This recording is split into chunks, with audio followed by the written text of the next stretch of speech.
O que a gente vai fazer quando eu estiver fora da estrada? Como assim fora da estrada? Então, eu não correrei pra sempre. Cristiano Ronaldo!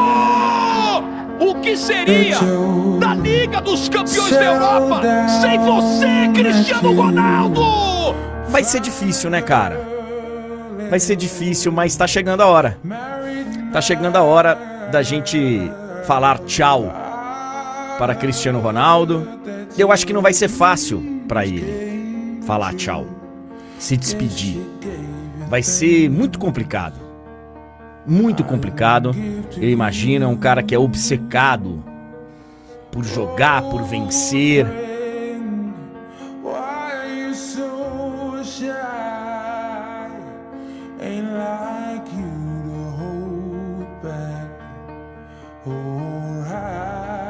From the light.